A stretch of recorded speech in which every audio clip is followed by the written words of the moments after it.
Bass, energy, cause the bass from here is best on energy, hey. Ndani ya energy bass, energy, cause the bass from here is best on energy, hey. Ndani ya energy bass, energy, cause the bass from here is the energy bass. Ibinda Kasari. It was the big hit.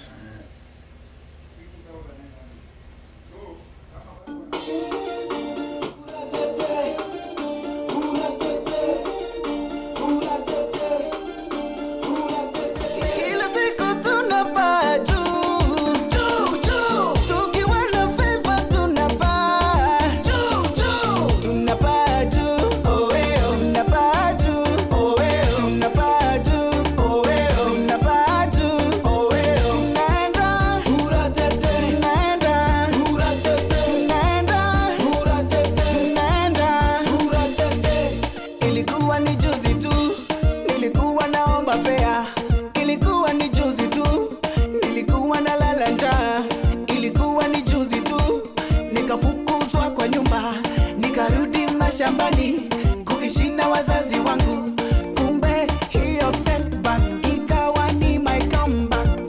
Mungu wangu amenikumbuka, Mungu wangu amenikumbuka.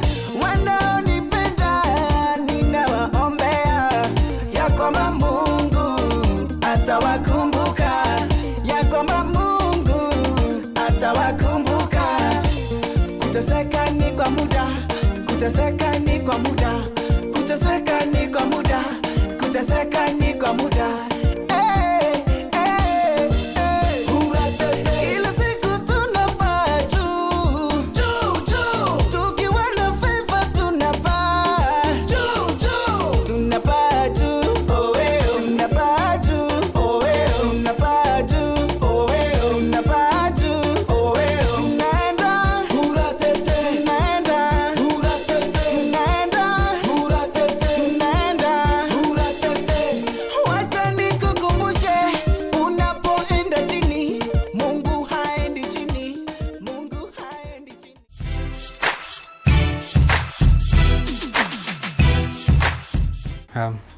My name is Michael MUTHIGA. I'm a 3D animator and graphics artist. What I do is produce animated content for TV or whatever digital platform. As a career, like, that's what I do, and yeah.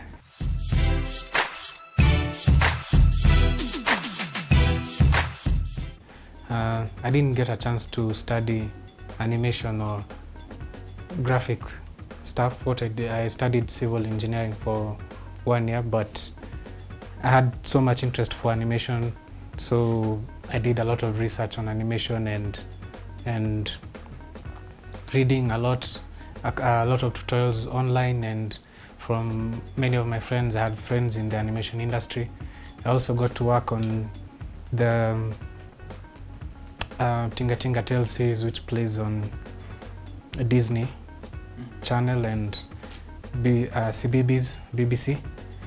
And from the series, I actually got, I'd say, 90% of my knowledge in animation. It was a big leap, and I actually did my first 3D animation using principles I learned from working on Tinga Tinga Tales, although it's not a 3D animation. It was a 2D kind of basic kind of animation. Well, in 2D animation, the difference is there's two types of 2D animation. There's traditional and there's the digital type of 2D animation. So traditional has a larger workload in that you have to draw each and every movement of each and every character frame by frame in your scene.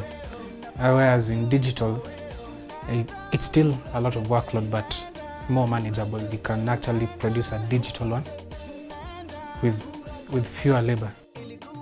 So actually, it's also faster. Yeah. Tinga Tinga Tales was actually, it was an idea it's a series that was produced by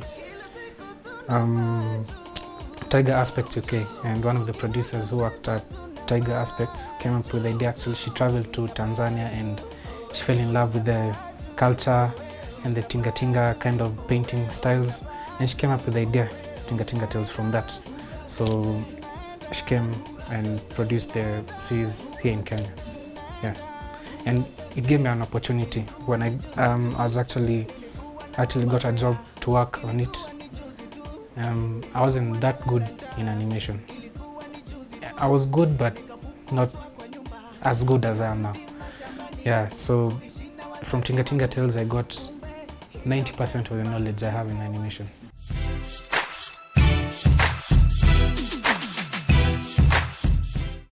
It was tiring. There was a lot of work.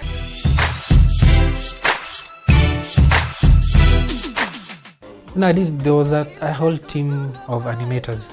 There were about 14 animators alone, and there was still a whole other team for design, and there were other guys who were working on sound, there were other guys who were working on editing. But I'd say the animation bit actually used to take the longest process, the longest time. It was the longest process. So from that, that's why the workload was a lot. Yeah, so that's why it was tiring, and in the beginning it was smooth. I really enjoyed it. I enjoyed getting the experience and the knowledge from even the animation director, who was he was actually an animator on some of the Disney cartoons, and like Who Framed Roger Rabbit and a couple of other Disney cartoons. I'm not sure which one. And the director himself was an animator also on Animaniacs, some big productions. So I actually got to learn a lot from them. That's the best experience I had from there. While eagle rules the skies. Wow. Giggle, giggle, giggle. But you see, there was a time when no beast ruled the sky. No, the production of Tinga Tinga Tales ended, and so just like every other production, there's a period of production and the contract. Yeah, there's beginning, and the contract will obviously end once the production is over. But the experience you get from there, it's a stepping stone. So it gives you more opportunities in the industry. TV commercials and educational animations, just animations for events. There's so many. It's a variety. In the medical field, there's a huge variety. Architecture. Actually, what I learned from Tinga Tinga are the principles of animation and how to utilize them well. And what I had to teach myself was the technical bits of 3D now.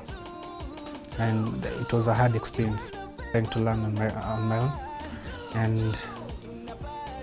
But I got through it, and I did one trial animation just from what I'd learned so far. Towards the end of the project, I did one animation, which I posted on YouTube. It was apparently a big hit, and guys actually liked it. It was a dance of a guy dancing to the Huratete song, and I was actually proud of that. And the technical bit wasn't that well done. I was still working on that, but the theoretical part and how the character moves, because that's a lot of the comments I got was, Mike, the character is so smooth, the movements are so fluid, and I don't know how you do it.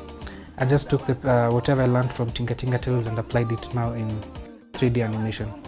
Tinga Tinga was 2D animation, digital, not traditional.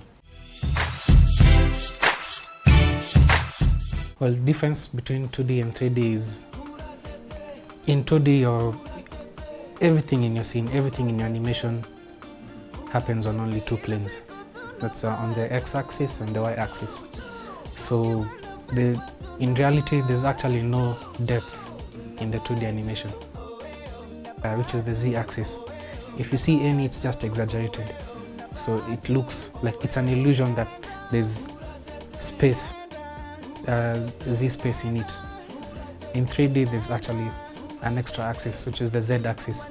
So that increases a lot of things in the animation process. The workload, I mean, whatever you animate on X and Y, now you have to animate it on Z also. So that's the main difference. And with 3D opens a wider market for you because you can achieve realism with it as opposed to 2D. And in some cases, you can't actually tell the difference between 3D and live, real footage. Yeah, because you really can't tell which is real and which is not.